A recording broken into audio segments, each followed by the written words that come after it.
वापस से पढ़ूंगा क्योंकि मैंने रिकॉर्ड करा था पर रिकॉर्ड चलाया नहीं और पूरा पढ़ दिया यार। चलो, राजस्थान राज्य सूचना आयोग तो अधिकारी एवं कर्मचारियों की अकर्मण्यता को रोकने, भ्रष्टाचार को समाप्त करने एवं शासन में पारदर्शिता बढ़ाने हेतु 6 अप्रैल 1995 को ब्यावर के चांदगेट नामक स्थान से अरुणा रॉय के नेतृत्व में मजदूर किसान शक्ति संघ द्वारा एक आंदोलन की शुरुआत की गई। ठीक है। फलस्वरूप राजस्थान सरकार ने सर्वप्रथम राज्य स्तर पर सूचना का अधिकार कानून 2000 लागू किया। यह अधिनियम 26 जनवरी 2001 से प्रभावी हुआ। फिर सूचना का अधिकार अधिनियम 2005 दिनांक 12 मई 2005 को संसद द्वारा पारित होकर 15 जून 2005 को राष्ट्रपति की स्वीकृति प्राप्त कर लिया। ठीक है। अब कुछ धाराएं तो इसकी पहले लागू हो गई थी पर बाद बाकी धाराएं जब लागू हुई कब, 12 अक्टूबर 2005 से। तो यानी कि इसकी डेट है 12 अक्टूबर 2005 से, कौन सी, सेंटर वाले की। फिर राजस्थान राज्य ने राजस्थान सूचना अधिकार नियम 2005 दिनांक 13/10/2005 को राजपत्र में प्रकाशित कर प्रभावी बनाए। तो इन्होंने फिर अपने जो नियम आए हैं, रूल्स आए हैं, वो आए हैं 13/10/2005 को। राजस्थान राज्य सूचना आयोग का गठन कब हुआ है? 13/4/2006 को। तो 13/4/2006 को गठन हुआ है ये आयोग है। और अधिनियम तो हम पहले ही ले आए थे 2000 में, 26 जनवरी 2001 को। फिर दिनांक, पहले इसका जो अपना कार्यालय है वो एचसीएम रीपा में चलता था। ठीक है। और अपना जो पहला वो आया सूचना आयुक्त, वो आया 18/4/2006 को। और 18/4/2006 को यानी 5 दिन बाद आयोग बनने की, वो थे एमडी कोरानी।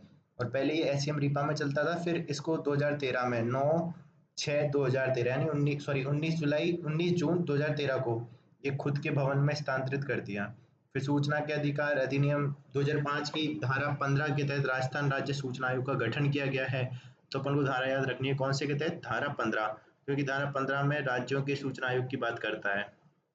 फिर गठन में मुख्यालय का स्थान राज्य सरकार तय करती है।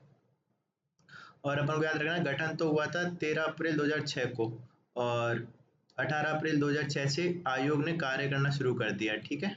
क्योंकि उस दिन वो बन गया था ना, पहला आदमी आ गया था, ये देखो, एमडी कौरानी। ठीक है। फिर आगे चलें तो राजस्थान सरकार करती है इसका मुख्यालय का गठन गठन और मुख्यालय का स्थान तय करती है। फिर सूचना राजस्थान सूचना आयोग विनियम 2007 न्यायिक कार्यों के प्रबंधन हेतु लाया गया है, जो इसके न्यायिक कार्य है ना उनके लिए। फिर राजस्थान सूचना का अधिकार नियम 2005 प्रकाशित हुआ कब? 13 अक्टूबर को। और अधिसूचना ही 14 अक्टूबर 2005 को। अब ये तो वो नियम है। ठीक है। अब आगे चले, आयोग एक वैधानिक संस्था है यानी सांविधिक है ना। ये कॉन्स्टिट्यूशनल नहीं है। इसकी थीम है आवधानी जनेभ्य, और ये पूर्णतः स्वशासी निकाय है। मुख्यालय जयपुर में है। बहुसदस्यीय है। ठीक है। इस आयोग में एक मुख्य आयुक्त होता है और 10 अन्य सूचना आयुक्त हो सकते हैं। फिर 3 सदस्य समिति की सिफारिश पे होती है, मुख्यमंत्री, विपक्ष के नेता और एक मंत्रिमंडल का कोई मंत्री। ठीक है। फिर जो मुख्यमंत्री द्वारा नॉमिनेटेड है। फिर पदावधि होती है 5 या 65। और इसकी जो कार्य पदावधि है इसको तय कौन करती है? केंद्र सरकार। 2019 में संशोधन लाई थी। फिर राज्यपाल शपथ दिलाता है। पद से कैसे हटा सकते हैं? तो दो मामले, जैसे कदाचार और असमर्थता में तो राज्यपाल द्वारा सीधा हटा सकते हैं। पर फिर और कुछ मामलों में जहाँ पे जांच के द्वारा हटाया जाता है, उच्चतम न्यायालय की जांच होती है, वो है जैसे दिवालिया, राज्यपाल की नजर में नैतिक अधमता वाला व्यक्ति हो, वैतनिक नियोजन में लगा हो, नजर में राज्यपाल की नजर में मानसिक शारीरिक अक्षमता हो, कोई वित्तीय या हित अर्जित किए हों, संविदा करार या निगमित कंपनी से जुड़ा हो। फिर मुख्य सूचना आयुक्त का वेतन राज्य निर्वाचन आयुक्त के समान होता है और अन्य सूचना आयुक्त का वेतन राज्य के मुख्य सचिव के समान होता है। 2019 के संशोधन के अनुसार केंद्र सरकार इनके वेतन तय करती है। फिर योग्यता क्या है? तो सार्वजनिक जीवन का पर्याप्त अनुभव होना चाहिए, विधि विज्ञान तकनीक सामाजिक सेवा प्रबंधन पत्रकारिता जनसंचार शासन व प्रशासन में व्यापक ज्ञान का अनुभव होना चाहिए। फिर नियरताएं क्या है? तो सांसद व राज्य विधानमंडल का सदस्य होना चाहिए, वे किसी राजनीतिक दल से संबंधित कोई लाभ का पद धारण नहीं करता हो, ये भी होना चाहिए, लाभ का व्यापार व उद्यम नहीं चलाता हो, ये भी इम्पोर्टेंट है। तो त्याग पत्र किसको देगा? राज्यपाल को। फिर पुनर्नियुक्ति के पात्र नहीं होते हैं ये। ठीक है। किंतु राज्य सूचना आयुक्त मुख्य सूचना आयुक्त की नियुक्ति हेतु पात्र होगा। ठीक है। तो वो खुद तो पुनर्नियुक्ति के पात्र नहीं होंगे, पर सदस्य होते हैं, वो तो हेड बन ही सकता है ना, वो वाली बात है। पर उन दोनों का भी कार्यकाल है ना, मतलब जैसे पहले सदस्य था फिर अध्यक्ष बन गया, पर दोनों टर्म में उसका कार्यकाल कितना नहीं होना चाहिए, 5 वर्ष से ज्यादा नहीं होना चाहिए। फिर वार्षिक प्रतिवेदन राज्य सरकार को प्रेषित करता है, ना कि राज्यपाल को, ये चीज याद रखनी है। ठीक है, फिर इसके कुछ धाराएं हैं तो देख लेते हैं। कुल इसमें 6 अध्याय हैं, धाराएं हैं 31, अनुसूची हैं 2। अध्याय 1 है प्रारंभिक, जिसमें नाम और परिचय दिया हुआ है। पहले में धारा 1 और 2 हैं जिनमें नाम और परिचय। फिर अध्याय 2 है जिसमें इसके सार्वजनिक प्राधिकरणों की बाध्यताएं क्या हैं वो बताए हैं, इसकी बाध्यताएं। तो जैसे धारा 3 में दिया है सूचना का अधिकार क्या है, 4 में दिया है सार्वजनिक प्राधिकारियों की बाध्यताएं, 5 में है अधिकारियों का पदनाम, 6 में है प्राप्त करने हेतु अनुरोध, और फिर 7 में है अनुरोध का निपटान कैसे करना है, 8 में है प्रकटीकरण से छूट, सूचना के प्रकटीकरण से छूट किस किस को है, 9 में है पहुंच से इनकार करने के आधार, और 10 में है पृथक्करणीयता, 11 में है तृतीय पक्ष की सूचना। तो ये 4 इंपॉर्टेंट है, 8, 9, 10, 11। प्रकटीकरण से छूट, पहुंच से इनकार करने के आधार, पृथक्करणीयता और तृतीय पक्ष की सूचना पर व्यक्ति सूचना के बारे में धारा 11 है। फिर अध्याय 3 इसमें है केंद्रीय सूचना आयुक्त का उल्लेख करता है, जो धारा 12, 13, 14 में है, जिसमें गठन की बात है, सेवा शर्तें की बात है और उसको हटाया कैसे जाए उसकी बात है। फिर यह अध्याय 4 जिसमें राज्य के सूचना आयोग की बात है, और अपन ने देखा था राजस्थान का धारा 15 के तहत बनाया है, तो राज्य सूचना आयोग के गठन की, शर्तों की और आयोग को हटाने की बात करते हैं 15, 16, 17। फिर 5वां अध्याय है जो क्या बात करता है, जो शक्तियां और कार्य अपील में सशस्तियों की दंड की बात करता है। ठीक है, तो शक्तियां और कार्य हो गए 18 में, 19 में हो गए अपील कैसे करनी है, और 20 में करना है आयोग की सशस्ति यानी दंड। तो ये इंपॉर्टेंट धाराएं हैं कुछ, 18 है शक्ति कार्य की, 19 भी है अपील की और 20 भी है दंड की। फिर अध्याय 6 आता है जिसमें आता है प्रक्रियण। तो धारा 21 है सद्भावना पूर्वक कार्रवाई में संरक्षण, धारा 23 है न्यायालय की अधिकारिता का अपवर्जन, 25 है वार्षिक प्रतिवेदन। ठीक है, अब प्रथम अनुसूची ये क्या है, तो मुख्य सूचना आयुक्त व अन्य सूचना आयुक्त के शपथ का प्रावधान है प्रथम अनुसूची में। और द्वितीय अनुसूची में क्या है, आरटीआई अधिनियम के तहत दी गई छूट, दी गई सुरक्षा संस्थाओं का उल्लेख है। तो जिन संस्थाओं को छूट दी गई है ना आरटीआई से, उनका उल्लेख है द्वितीय अनुसूची में। फिर शक्तियां व कार्य क्या है, तो धारा 2005 जो अधिनियम है उसकी धारा 18, 19, 20, 25 में सूचना आयोग के कर्तव्य शक्तियों का वर्णन है, अपन ने देख ही लिया था। और आयोग द्वारा अपील या परिवाद पर दिए गए निर्देश बाध्यकारी होंगे।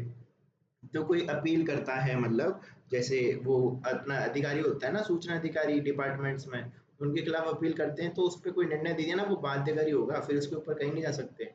परिवहन संबंधी शक्तियाँ, ठीक है, तो क्या है इनकी शक्तियाँ, जैसे राज्य लोक सूचना अधिकारी की नियुक्ति नहीं होने के कारण वह आवेदन प्रस्तुत नहीं कर सका, या सहायक राज्य लोक सूचना अधिकारी ने उसके सूचना के आवेदन लेने से इनकार कर दिया।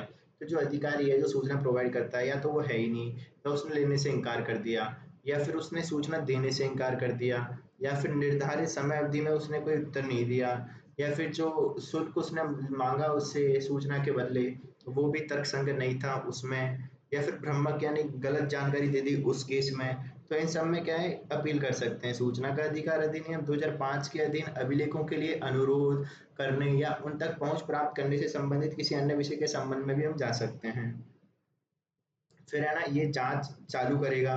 ठीक है, और आयोग में दीवानी न्यायालय की शक्तियां निहित हैं, इसके कारण वो कुछ कार्यवाही करने में सक्षम है, क्योंकि अगर शक्तियां नहीं होगी तो वो कुछ कार्यवाही नहीं कर पाएगा ना।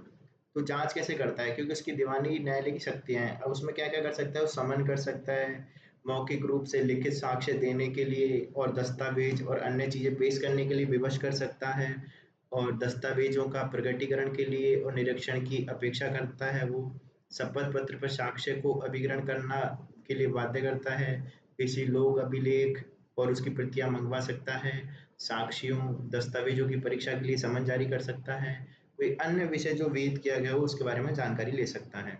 फिर लोक प्राधिकरण के नियंत्रण वाले समस्त अभिलेखों का परीक्षण कर सकता है ये। ठीक है, कोई भी लोक प्राधिकरण है राजस्थान में, उन सब के क्या कर सकता है, वो कर सकता है परीक्षण। ठीक है, फिर अभिलेख छिपाया नहीं जा सकता कोई भी इससे, चाहे वो प्रकटीकरण से छूट दी गई श्रेणी में ही क्यों नहीं सम्मिलित हो सकता है उसको देनी देनी नहीं है अपन के, मतलब जैसे मान लो कोई सूचना है जो अपन को चाहिए, और वो ऐसी श्रेणी की है जो धारा वो 18, 8, 9, 10 वाली में आती है, वहां पे छूट प्राप्त है उसको, फिर भी इसको तो दिखानी होगी। अगर ये चाहेंगे ना कि हमको देखनी है तो इनको तो देख सकते हैं, चाहे फिर ये आगे ना दें। फिर अपीलीय शक्ति क्या है? तो अधिनियम की धारा 19(1) के अंतर्गत प्रथम अपील अधिकारी द्वारा दिए गए निर्णय के विरुद्ध द्वितीय अपील सुनने का अधिकार धारा 19(3) के अंतर्गत राज्य सूचना आयोग में निहित है। तो धारा 1 में तो क्या है, प्रथम अपील की बात करता है, धारा 19(1), और धारा 19(3) किसकी बात करता है? द्वितीय अपील। फिर जिसको निर्णय किया जाना चाहिए था या वास्तव में निर्णय प्राप्त किया गया था या निर्धारित समय अवधि में निर्णय नहीं होने अथवा निर्णय से असंतुष्टि की स्थिति में 90 दिवस के भीतर इसकी शिकायत की जा सकती है। तो यानी जो द्वितीय अपील जिसको करना है या जिसने लिया या फिर निर्धारित समय अवधि में नहीं लिया, उसके खिलाफ हम 90 दिन में कर सकते हैं यहाँ पे प्रथम अपील के बाद। तो ये द्वितीय अपील कितने दिन में? 90 दिन में। फिर यदि सूचना आयोग अपीलार्थी के द्वारा बताए गए विलंब के कारण से संतुष्ट है तो अपील सुनवाई हेतु दर्ज की जा सकती है। अगर विलंब में भी कर सकते हैं, अगर उसको अच्छा लगे कि हाँ भाई सही बोल रहा है आदमी, मेरे से गलती हो गई, 90 के बाद भी आ रहा हूँ मैं। फिर आवेदन की अस्वीकृति के औचित्य के प्रमाणीकरण का भार संबंधित राज्य लोक सूचना अधिकारी का होगा। अब जैसे किसी ने ना आवेदन किया कि मेरे को ये सूचना चाहिए, अब है ना क्या हुआ, जो अधिकारी था उसने नहीं दी, तो भाई फिर उसको बताना होगा कि भाई तुमने औचित्य क्या था, तुमने क्यों नहीं लिया, क्यों नहीं इसको मतलब स्वीकार करी इसकी आवेदन, वो बताना होगा। फिर 19(7) के तहत इसका आदेश बाध्यकारी होता है। अब इसकी कुछ दंड वाली शक्तियां उनको देख लेते हैं। तो वो है, यदि सूचना आयुक्त की यह धारणा बनती है कि लोक सूचना अधिकारी ने बिना समुचित कारण सूचना का आवेदन लेने से मना कर दिया, निर्धारित समय अवधि में सूचना उपलब्ध नहीं कराई, या फिर असद्भावना पूर्वक अस्वीकार कर दिया सूचना के आवेदन को, या फिर जानबूझकर अशुद्ध, अधूरी, भ्रामक सूचना उपलब्ध कराई, या फिर विषय वस्तु को नष्ट कर दिया, या फिर सूचना उपलब्ध कराने में किसी प्रकार की बाधा डाली, तो ये दंड दे सकता है। अब दंड क्या है?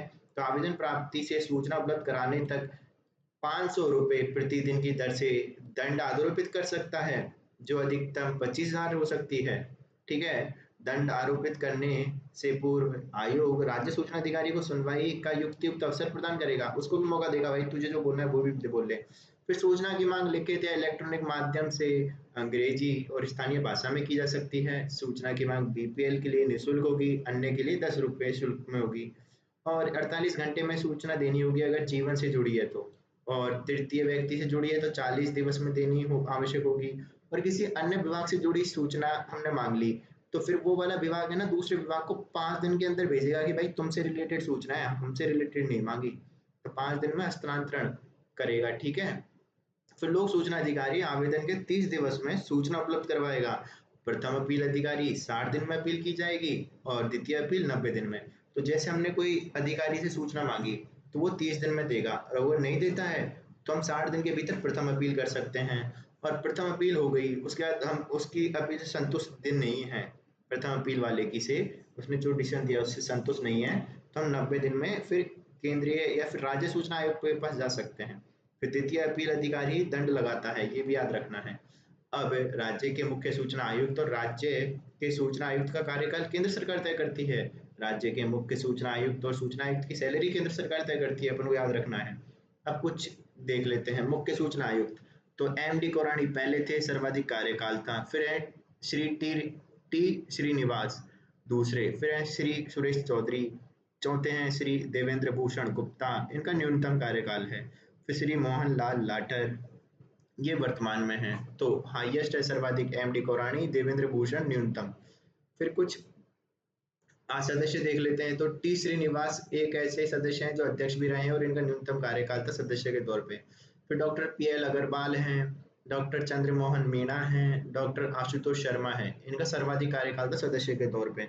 फिर श्री लक्ष्मण राठौर हैं, श्री राजेंद्र बरवड़ हैं, श्री नारायण बारेट हैं, श्रीमती शीतल धनखड़ हैं जो प्रथम महिला सदस्य हैं। फिर श्री मोहनलाल लाटर हैं, अध्यक्ष और सदस्य भी रहे हैं ये, मोहनलाल लाटर। फिर सुरेश चंद्र गुप्ता हैं, ये वर्तमान सदस्य हैं। महेंद्र पारेख वर्तमान सदस्य है। टीकाराम शर्मा वर्तमान सदस्य है। विशेष तथ्य देख लें। प्रथम अध्यक्ष एम डी कोरानी, सर्वाधिक कार्यकाल एम डी कोरानी, न्यूनतम कार्यकाल देवेंद्र भूषण गुप्ता, सर्वाधिक कार्यकाल सदस्य के रूप में आशुतोष शर्मा, सदस्य के रूप में न्यूनतम कार्यकाल टी श्रीनिवास, प्रथम महिला सदस्य है श्रीमती शीतल धनखड़, और अध्यक्ष बनने से पूर्व सदस्य कौन कौन रहे हैं? टी श्रीनिवास और मोहनलाल लाठर। अब याद रखो, एक जन सूचना पोर्टल है, ये क्या करता है, यहाँ पे हम भी जितनी भी योजना चल रही है उनकी सूचना उपलब्ध कराते हैं। ठीक है। और इसकी टैगलाइन है सशक्त नागरिक खुशहाल राजस्थान। ठीक है, अब इसके उद्देश्य तो वही है, पर ये क्यों है? तो हमारा ये जो सूचना का अधिकार 2005 की धारा 4(2) के तहत क्या है ना, ये है कि जो भी अधिकारी है ना वो खुद से ये ना लोगों को है ना प्रकट कर दें सूचना को, जिससे लोगों को बार बार क्या है ना ये जो सूचना आयोग है इसके पास नहीं जाना पड़े। ठीक है, इसलिए उसके एक धारा है कि भाई तुम खुद से ही करते हो ना प्रकट, तो उसके तहत हमने बनाया है। तो ये सूचना के अधिकार 2005 की धारा 4(2) को क्रियान्वित करता है। कौन सा? जन सूचना पोर्टल। और इसमें कुछ है नहीं, वो मैंने बता दिया। ठीक है।